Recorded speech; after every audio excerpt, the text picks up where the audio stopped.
अशा पद्धतीनं ती बाई मार्गात आली आणि तिला सुख समाधान पुत्र रत्न प्राप्त झाला। हे अनुभवाचा कार्यक्रम आहे। तुम्हाला कार्यक्रम आवडतोय का? जोरात टाळ्या होऊ द्या। विनायकजी बडवाईक यांच्याकडून 50 रुपये मिळाले, त्यांच्यासाठी पुन्हा जोरदार टाळ्या होऊ द्या। गुड्डू दादा बडवाईक यांच्याकडून सुद्धा 50 रुपये मिळाले, त्यांच्यासाठी सुद्धा जोरात टाळ्या होऊ द्या।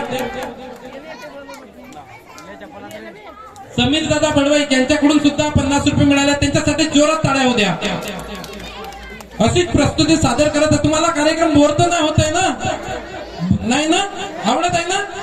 चला तर, तुम्हाला माहित नसेल अशा कितीतरी परिवार ज्यांना मुलं होत नव्हती, त्यांच्या मागे करणी केलेली होती, असे बरेच लोक या मार्गामध्ये आले आणि त्यांना पुत्र रत्न प्राप्त झालेले आहेत। अरे पुत्र रत्न प्राप्त ज्या डॉक्टरांनी त्यांना तुम्हाला मुलं होऊ शकत नाही अशी शाश्वती दिल्यावर सुद्धा या मार्गामध्ये आलेल्या लोकांना मुलं बाळ झालेले आहेत। हे अनुभव या मार्गातील सेवकांना आहेत। हाच विचार आपण करायचा आहे। अरे महान त्यागी बाबा जुमदेवजी या मानव धर्माचा प्रचार आणि प्रसार करण्यासाठी गावोगावी जात होते, पायी पायी जात होते, बंडी खाचरानं जात होते। एवढंच नाही तर अशी परिस्थिती आली की एका म्हणजे बाबांना सेवक संमेलनामध्ये जायचं होतं आणि बाबांजवळ कुठलाच साधन नव्हता।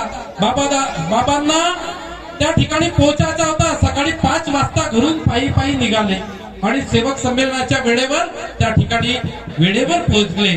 बाबांचा या मार्गामध्ये वेळेला महत्व आहे। सकाळची ज्योत किती वाजता लावतो आपण?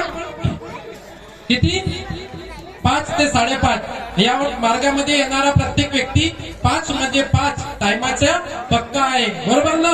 म्हणून आपण कोणाला वेळ देतो, भगवंताला वेळ देतो की 6च्या नंतर आमच्या घरी हवन होत आहे, तर 6च्या नंतर नाही, 6 वाजता आपल्या घरी हवन होत आहे, कारण की त्या वेळेत भगवंत त्या ठिकाणी उपस्थित राहत आहे। आणि अशाच वेळेमध्ये भगवान बाबा हनुमानजी बाबांना संदेश देत राहिले आहेत आणि या समाजाला जागृत करण्याचं काम होत राहिलेलं आहे आणि प्रत्येक सेवकांचे दुःख दूर होण्याचं काम मानते की बाबा जुमदेवजी करत आहेत। आता तेच प्रस्तुती रक्ताचं पाणी बाबा जुमदेवजींनी, तुम्हाला माहित नसेल, रक्ताचं पाणी झालं। बाबांनी त्यांचा पाय हा सेवकांच्या दुःखासाठी दिलेला आहे। हा एवढा मोठा त्याग या महान त्यागी बाबा जुमदेवजींनी केलेला आहे। म्हणून जोरात बोलतोय भगवान बाबा हनुमानजी की। जरा आवाज कमी येत आहे। भगवान बाबा हनुमानजी की, महान त्यागी बाबा जुमदेवजी की, परमात्मा।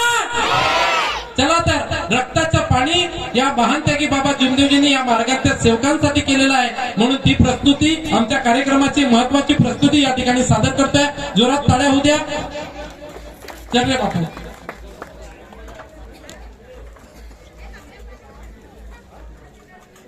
नाही माँ बस करो, कितना खिला। सगळ्यात शेवटच्या भागात रक्ताच्या पाणी